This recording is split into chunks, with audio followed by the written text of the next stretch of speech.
All right, y'all, welcome to the Scott Horton Show.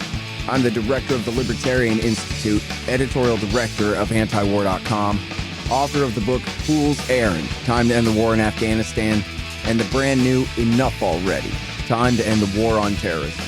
And I've recorded more than 5,500 interviews since 2003, almost all on foreign policy, and all available for you at scotthorton.org. You can sign up for the podcast feed there, and the full interview archive is also available at youtube.com/Scott Horton Show. Yay! On the line, I got Sheldon Richman. He is, of course, executive editor of the Libertarian Institute, where he writes a regular column every Friday, TGIF. The goal is freedom. Welcome back to the show, Sheldon. How are you doing? I'm doing okay, and very nice to be back. Thank you. Yeah, man, it's been way too long. And anyway, I'm glad to have you on. I have a problem here, which is I have a conflict of interest when it comes to the subject of this interview. You know, I'm not a Branch Davidian or an Iraqi or an Afghan or like any of those other people I'm usually sticking up for. But man, am I a victim of the IRS. Oh, God, help me. I believe in religion if God will save me from these goons. I hate them so much. So I've already said too much to, prejudice this interview. But I for the record, I've always hated them even before they came to destroy me. And so that's good. And so my conflict of interest is sort of after the fact or whatever. You know, I got a head start on it. But for the rest of the interview, I should shut up and just let you talk about all this, which is not personal. It's just libertarianism as applied to this most evil American institution. Not to take the wind out of your sails, but I think every American citizen has a conflict of interest with the IRS. They both want the same thing. Not like right? this, man. You want your money, and it wants your money. So that's true of every American. No, you're right. Yo, it is. Oh, I know it too. I'm just the one particularly being crucified right now. Okay. First they did it to Jesus. Now they're doing it to me. Well, for the record, that wasn't the IRS back then. Back then, it wasn't the IRS. It was called the Internal Revenue Bureau. Only later right. Only later did they clean it up and call it a service. Service to whom? That's what I want. Thank you for your service. Exactly right. Well, yeah, I'm sure people say that to them all the time. You know what my first introduction to the IRS was? When I was a boy in the very early 80s, there was a TV show called The Lottery, where the guy from the lottery would go around and tell people, hey, you won the lottery. Here's the thing. But he would bring with him, like his partner was an IRS agent. And the IRS agent would go, that's right. And then now we're taking half of it. And it was this weird thing. Man, I should look that up. That's the first time I thought of that in a long time. But it was always this horrible, like, good cop, bad cop thing. And the people hated the IRS agent. I didn't know that show. I did not know that show. And there was an older show I used to watch called The Millionaire, where this wealthy guy would pick out somebody that he thought was, I don't know, especially deserving or needy or something, and give them $1 million. And it was tax-free. They'd pay the taxes. The donor would pay the taxes. So the person got it free and clear. In other words, he paid more than $1 million so that the person could get $1 million. Anyway. Anyways, so Joe Biden, I mean, remember when W. Bush invaded Iraq? And I know these are 2003 dollars, but still, he invaded Iraq and he's like, I need $80 billion for occupying Iraq. And everybody was like, $80 billion? Oh my God. Well, that's how much they're giving just the IRS for the occupation of America. It seems hard to believe. You think that's got to be million. A lot of people have said, isn't that a typo? But it isn't a typo. These bills are always 10-year bills. This is the greatly named Inflation Reduction Act. And I've long thought that Congress ought to be able to pass any bill at once, but it has no text. They can put whatever title on they want it, but no text. So they can say the Crime Abolition Act, the Inflation Abolition Act. They can make any title they want, but they're all blank pages inside, so they can get that out of the system. Anyway, this is supposed to reduce inflation, of course, and what it is a bunch of, in effect, tax increases, some outright, but some through these increased audits, and spending increases. Now, how that's supposed to cut inflation, I don't know. But you're right, $80 billion over 10 years, and an additional 87,000 more employees. Now, those aren't all auditors, but they are many of them are enforcement employees, and that more than doubles the current staff, the current staff of the IRS. So these are big numbers. This is part of, like I said, this is the revamped and slightly scaled down Build Back America, because Biden wasn't able to get that through in any form last year because Manchin didn't like parts of it. But anyway, that's one of the big showcases of the bill, is this beefing up the IRS. And they're claiming, of course, that the way they're going to close the deficit, which they don't explain how that it relates to inflation, and it does. But the point is, if they can use this beefed up IRS to get more money out of the rich and corporations that aren't paying their fair share, then they can close the deficit, and theoretically that would lead to less inflation. They promise that nobody below $400,000 will face an additional chance of audits, but there's nothing in the bill about that.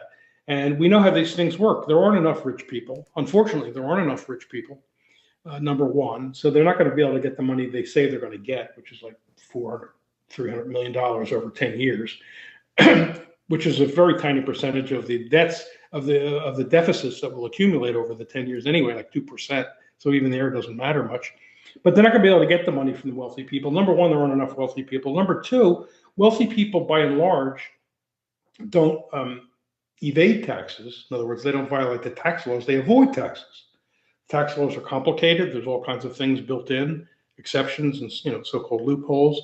And they have the best attorneys, tax attorneys and accountants, to find them mostly, legal ways. Now, there is vagueness in the law, so something may seem legal to the taxpayer, and the IRS may say, no, you're wrong about that, so you owe us money.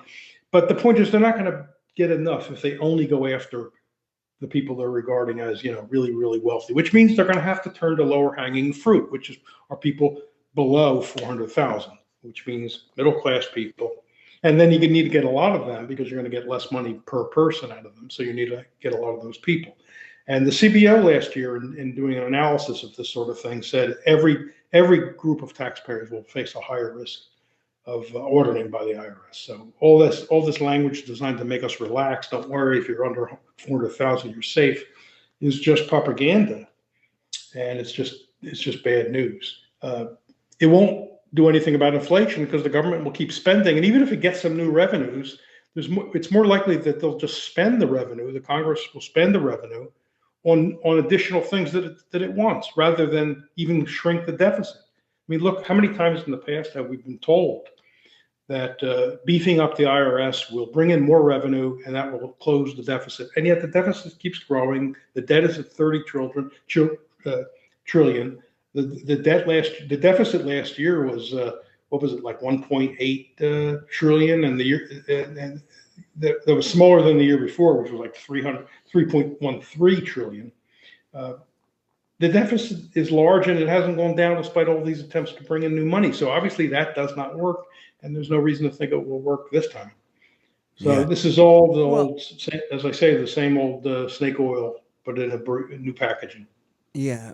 Well, I mean, I don't know. I really need to study up on this stuff a lot, but it seems to me like raising everybody's taxes is deflationary, right? It punishes people for taking out loans and investing it in businesses and then earning more money and all of that. And so it dissuades people from doing that. So the multiplier of all that fractional reserve banking is lowered.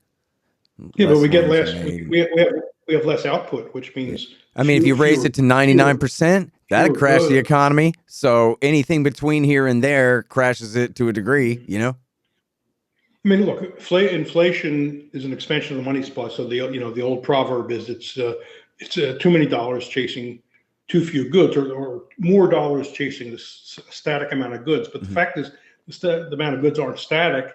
Because of the lockdown from COVID, there's been a slowdown. There were lockdowns, so there's much less being produced, and the supply chains were disrupted. So there was much less coming even from foreign sources. So there are even fewer goods than there would have been under normal circumstances. So you have all these dollars that the Fed has been creating, at least since 2008 with the bailouts because of the government-caused housing crash. So you have all that money, which is now getting out of the economy. Plus, the government was spending a lot of money on the stimulus and sending money to people that couldn't work because of COVID. You have all these new dollars. These aren't existing dollars; they're new dollars, chasing a smaller amount of goods. So why should we be surprised by an increase? Yeah, if the government actually crashed the economy, then you'd see prices go down. But I presume that's not what they're intending to do. I don't think they want to crash the economy. That's not good politically either. Yeah. So even with their assumptions, there's no reason to think it's going to make much of a difference. Like I said, it's only about 2% of the next 10 years worth of budget deficits that are anticipated. The other thing is a lot of all these predictions are based on computer models, which means we don't really know how much money even these changes will bring in, because there's no way to put into a computer model how entrepreneurial people will react to new conditions. Yeah. Because people are like black boxes, right? They're creative. They discover things on the spot that they didn't even dream they would discover. Obviously, they can't know a future discovery, or else that means it's already discovered in the present. So it wouldn't be a future discovery. So there's no way you can know. And we know how bad these models are. They were bad on COVID. They made predictions that weren't borne out. And they're bad on climate. They've been predicting climate disaster and much higher temperatures than we've seen, much higher.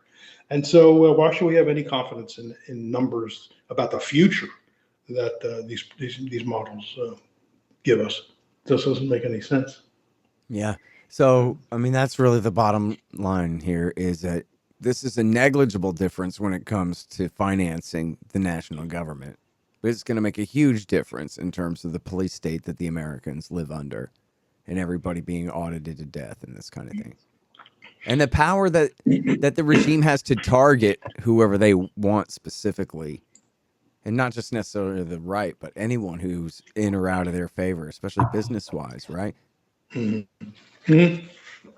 Right. I mean, I think there's some checks on it being used politically, and if they get caught in that, and some investigative journalist discovers that looks pretty bad. So I have a feeling the big thing isn't politically motivated.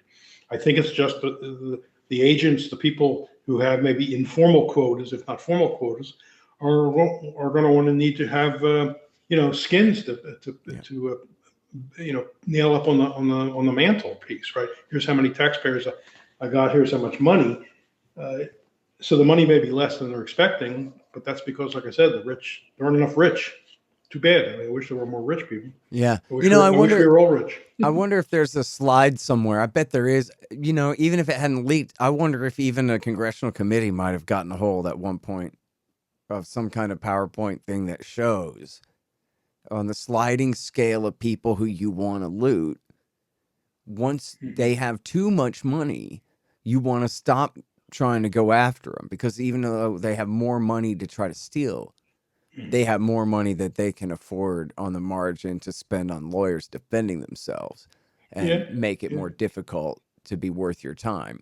So there must be a sweet spot, right? There must be like a bell curve shaped line graph thing that says these are the people that you want to go after, who have enough to steal, but who don't have enough to really protect themselves from you. Yeah, because if you're going to take on the really upper super wealthy and companies, you got to realize there's going to be a lot of time and a lot of expense of the IRS budget. Even though it's being increased, it's still limited, and you may think, and then you may not win, or you may not get very much money to show for it. So you may think, well, is that worth it when there's easier pickings that will be cheaper and less time consuming, so I can get on to somebody else? No, that's certainly true. I mean, I don't know I've never seen documents on how they calculate such things, but that stands to reason. And we know human nature. We know how you want to spend as little as possible to get the most as possible. That applies to an IRS agent too. Yep. So, and just the fact that some people, additional people will now need to be concerned, even though they've done nothing, even violating the law, to violate the law, about being called in. And the IRS, of course, can make your life hell. You're causing heartache and anxiety to people that ought to be free of that. I mean, It's one of the bad things about the income tax. Man, I don't like any taxes, but I guess if we have to pick out one to be the worst, it's this, because it's inquisitorial. Early in American history, whenever somebody proposed the income tax, the word inquisitorial was always used. No, we can't have such an inquisitorial tax, which applies to basically everybody. Even people who don't pay taxes, face some risk, because the government will win a check to see whether those people maybe really should be paying taxes, right? Like earned income tax credit, they may want to check up and see whether the person's abusing the earned income tax credit law and maybe should be paying some rather than getting some money from the government. So even that at that level, there's you don't have any guarantee that the government won't start looking over your shoulder and asking for documents. And just the idea that every year you have to account to the government for your income earning activities, is offensive. It ought to be considered unacceptable. It is. It's completely totalitarian. It's crazy. You have to account for every nickel and dime to the national government. They want to know what they're you your did dad, and you got to show them money. how you spent your allowance or something. Who the hell they think they are? Yeah. Sorry, hang on just one second. Hey, y'all, Scott Horton here for Tennessee Hot Sauce Company. Man, this stuff is so good. They got all different flavors. Garlic habanero, honey habanero, pineapple habanero, poblano jalapeno, and the blood orange ghost. They're all so good, I swear. And for a limited time, Tennessee Hot Sauce Company is featuring official Scott Horton Hotter Than the Sun thermonuclear hot sauce. It's full of Carolina Reapers, scorpion peppers, Dr. Pepper, hydrogen isotopes, and all kinds of things that'll burn your tongue clean off. Seriously, it's really good. Get yourself a hot sauce subscription. Spend $40 or more and use promo code SCOTT to get a free bottle of Hotter Than the Sun hot sauce. That's tnhotsauceco.com. Hey, y'all got to check out these awesome busts of our hero, the great Ron Paul. They're made by the renowned sculptor Rick Casali. They're 13 inches tall, hand-painted bronze resin based on Casali's brilliant original. Y'all may have seen mine in the background on my bookshelf in some recent interviews. The thing is unbelievable. Check out this incredible piece of art at rickcasali.com/Ron Paul, and you'll see what I mean. Use promo code Horton and you'll save $25, and this show will get a little kickback too. That's rickcasali.com/Ron Paul. Casali is Casali. rickcasali.com/Ron Paul. And there's free shipping too. The whole thing is insane. In fact, you look at how much money that they just type out of thin air all day long. Yeah. Why do they even need this at all, other than a form of totalitarian control over the American people and every one of our businesses and everything we do? Well, I guess there would be consequences if they, if every bit of revenue they got purely through borrowing, because the interest. First of all, that would have an influence on interest rates, would increase the demand for the loans in the first place, and competing with private borrowers. So this gets back to the earlier point you made. That would. What's the total revenue they make a year? Do you know, like ballpark? How many trillions? 1 or 2 or 3? That they bring in? That the IRS successfully takes from people every year? Oh yeah, offhand, I don't know what the total is that they bring in. I mean, the budget is what? What's the budget these days? 4 trillion? Yeah, something like that, 4 or 5. But last year it was. I misspoke actually. Last year, the 2021 fiscal year, the deficit was 2.77 trillion. Was like moving into $3 trillion. Now it was a little high historically because you did have all that spending. You had COVID spending under Trump and Biden, and so that you get like a spike, which I guess won't be sustained. But it's still obviously very high. The debt is about the size. The debt is about the size of the country's GDP, right? I mean, 30 trillion. I'm not sure what the GDP is these days, but it's in the neighborhood. Maybe it's over 100% of GDP. It doesn't seem like it's sustainable. We've managed this long without a catastrophe, but I'm not confident that there won't be a catastrophe in the future. I hate to be a doomsayer, and we try to look to the bright side, but I don't see how that is sustainable. Entitlement spending is on automatic pilot and out of control. Of course, you have all the military spending with the worldwide network of bases and troops and all that stuff. And there's no real political will to take a look at that stuff and begin to cut. It's, I promised my kids I'd leave them a better world. I'm really worried I'm not going to be able to deliver on that promise. Yeah. Well, we know you gave it your best shot anyway. You wrote a book about why we ought to abolish the IRS back, what, I 20 did years in the ago? 90s. In the 90s, the Future Freedom Foundation published it's called "Your Money or Your Life: Why We Must Abolish the Income Tax." And the updated version, the Kindle version, was updated because it takes on the people who say, the income tax doesn't apply to us regular wage earners. There's a whole group out there that The says the bill was technicalitarians. Yeah. the laws. They actually say it's not just that they didn't write the law well. They say they wrote it to exempt regular wage earners. Now, no judge has ever believed this. I looked at the stuff and it makes no sense. But I don't hear from those people too much anymore. But they don't like. Yeah, they didn't like. I mean, and here's the thing too, like for those people who are interested in that kind of stuff, even if you grant that the way the law is written here or there, or some court decision from 1912 says this or that, you can't stand on that in court. There's no law. The judge can do whatever you want. That's where all that stuff breaks down, right? It's like, even if you're right about your reading of the law, they're still going to do whatever they want with you. In fact, Peter Schiff's father, Irving Schiff, pardon me, his father, Irwin Schiff, was, they imprisoned him. He taught people how to file a zero return and this kind of thing. And he died in prison, shackled to a hospital bed. He died in prison. Yeah, I mean, and in the most, again, I'm sorry to abuse this term, but what are you going to call it? It's totalitarianism, what they did. Again, the guy's got to be chained to his hospital bed as he's dying. Why? Yeah, I'm pretty sure he's dying anyway. He used the Fifth Amendment. There's first of all, there's a lot of grounds that the people have. Right, there are all different ones. Yeah, and none of them like the other ones, right? They all think, I know your theory's crap, mine's the right one. His was Fifth Amendment, that the return makes me, possibly incriminate myself. So of course they didn't buy that. There's also a great misconception that the Supreme Court once declared that the income tax was unconstitutional, but that's a myth. I mean, I wrote a 3-part article. The Future Freedom They amended the Constitution. That's the thing about but even before that, if you look at the 1895 case, the Pollock case, which preceded the amendment, that was the reason the amendment was written, because of the case. It itself did not declare income tax on wages and salaries unconstitutional. It only said the part of the law, the law that was passed, that taxed the income from rents from land and stocks and bonds.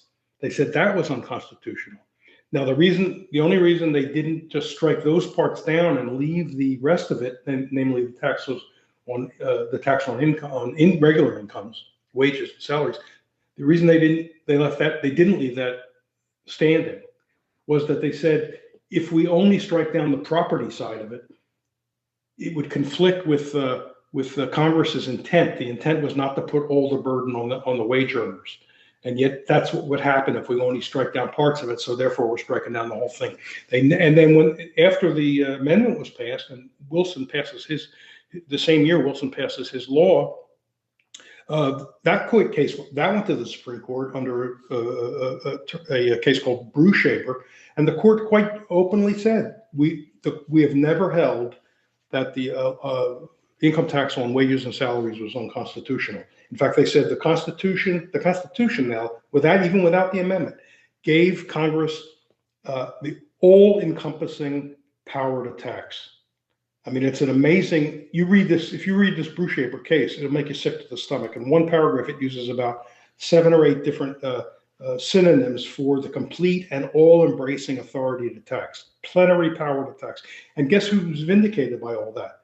The Anti-Federalists, because when the Constitution was published after the convention finished up its business, the Anti-Federalists jumped on the taxing authority and said, "This is totalitarian." They didn't use that word, but they said this is like a totally all-encompassing power to tax. This is terrible.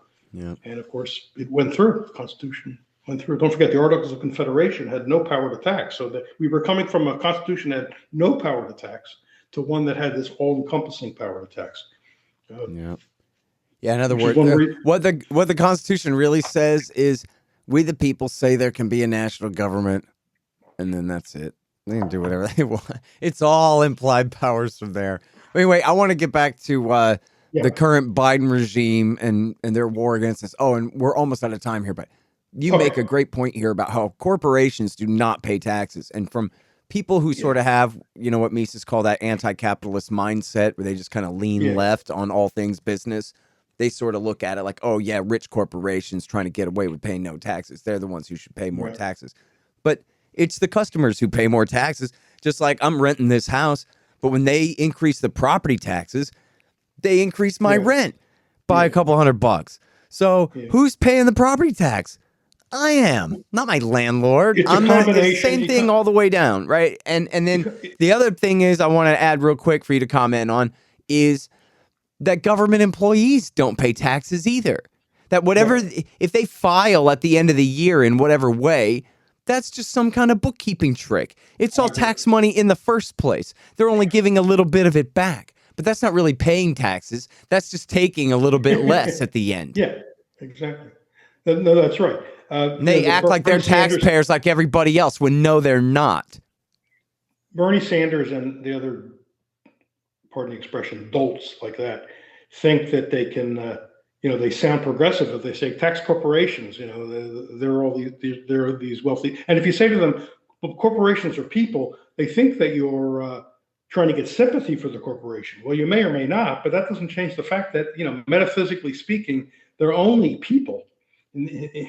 So economists differ over they argue about the ratios, but three parties end up paying the tax: the employees, the customers, because you get higher prices because the companies then have less to invest and to cost, in cost cutting and stuff like that. And the third are the stockholders.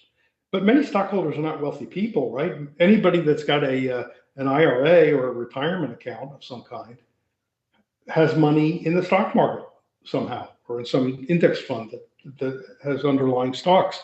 So if the returns are lower, their return will be lower. So you have these three groups who do not include super wealthy people, or they're not certainly 100% super wealthy people, being hit by this tax. So it's one of the biggest acts of political misdirection to say we're not going to tax you. We're going to tax the big corporations, because they sound like they're these disembodied monsters, right, from like aliens from another planet that I don't know what they're doing. Of course, they're producing goods, so it seems to me I ought to get some credit for producing goods we want. But somehow they're sort of these aliens that we can just tax and no one else gets hurt by it. And that's just absolutely ridiculous. I'm sorry, but listen, everybody read this great article. It's killer. It's called The Coming New and Improved IRS. It's at the top of the page today at the Libertarian Institute, libertarianinstitute.org. The Scott Horton Show, Anti-War Radio, can be heard on KPFK 90.7 FM in LA, APSradio.com, antiwar.com, scotthorton.org, and libertarianinstitute.org.